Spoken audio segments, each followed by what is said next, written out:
eles usam muitos argumentos para poder colocar medo, para poder gerar medo nas mulheres. E o principal deles é o tal do sofrimento fetal. Imagina você escutar a palavra sofrimento fetal no meio do teu trabalho de parto.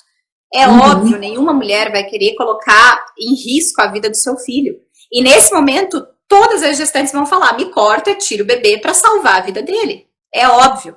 Só que a questão do sofrimento fetal, gente, ele tem que ser uma análise individual de cada gestante e ela não pode ser verificada só através de uma única contração. Então, o médico ou a enfermeira obstétrica, durante todo o trabalho de parto, ele vai estar auscultando o batimento cardíaco, ele vai estar colocando lá o aparelhozinho, que é o Doppler, e ali vai dar os batimentos cardíacos. O que acontece, e isso é muito importante, numa contração, o útero, ele fisiologicamente, ele vai abraçar o seu bebê. É um abraço, é um acolhimento, e isso é super importante para o bebê, porque é isso que vai fazer o bebê entender que ele está pronto para nascer. As contrações são extremamente benéficas. Só que esse abraço, ele também aperta aquilo que a gente começou a live falando, que é o cordão umbilical. E quando a gente aperta um cordão umbilical, a gente tem fisiologicamente uma diminuição do batimento cardíaco. Então, durante a contração, é fisiológico que aconteça um bradicardia, que o batimento do bebê desacelere. Isso é fisiológico. O que a gente não pode e o que a gente não quer que aconteça é que depois que passado a contração, esse batimento permaneça baixo. A gente não quer. A gente quer que depois do abraço, depois que passa a contração, esse batimento cardíaco regularize novamente. Esse é o perfeito. Agora, o que acontece? No expulsivo, quando a mulher está fazendo força, as contrações já não tem mais tanto intervalo, as contrações já ficam muito próximas uma da outra. Ou seja, o tempo de descanso e o tempo desse batimento cardíaco diminuir é muito baixo, certo?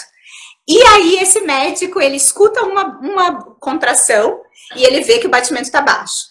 Aí ele escuta de novo e o batimento está baixo. E aí começa esse ciclo, o que ele fala? O bebê está entrando em sofrimento fetal.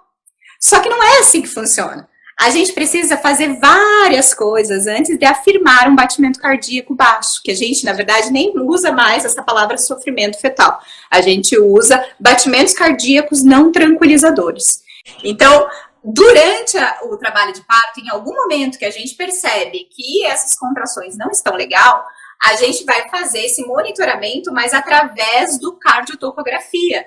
É um exame onde você vai ficar durante pelo menos 20 minutos sendo monitorada intermitentemente, ou seja, continuamente. E isso vai gerar um gráfico. E é através desse gráfico que a gente vai ter uma análise precisa de quanto que está esse batimento cardíaco na contração, no intervalo e esse pico de recuperação. E aí sim a gente tem uma análise correta. E mesmo depois que o cardiotocografia for um cardiotocografia assustador, a gente ainda tem coisas que a gente deve fazer, como, por exemplo, colocar oxigênio na mãe, mudar a posição do decúbito da mãe, porque muitas vezes ela está deitada de barriga para cima, e isso já diminui a oxigenação para o bebê. Então, por isso que a posição ginecológica, aquela posição tradicional de frango, é a pior posição para a mãe poder dar a luz ao seu bebê, porque já diminui fisiologicamente esse batimento cardíaco. Então, a gente colocando o oxigênio, a gente virando essa gestante de lado, de preferência em decúbito lateral esquerdo, deitada sobre o lado esquerdo, e principalmente colocando glicose, porque muitas vezes a mulher fica horas e horas e horas em trabalho de parto sem nem tomar água e muito menos se alimentar. Imagine como que uma mulher vai conseguir dar à luz a um bebê, fazer uma maratona se ela não tem glicose, gente, se ela não tem açúcar no seu corpo. Então, se a gente regularizar tudo isso, e assim mesmo, repetindo o cardiotocografia, a gente verificar novamente que os batimentos não regularizaram, aí sim a gente indica uma cesárea.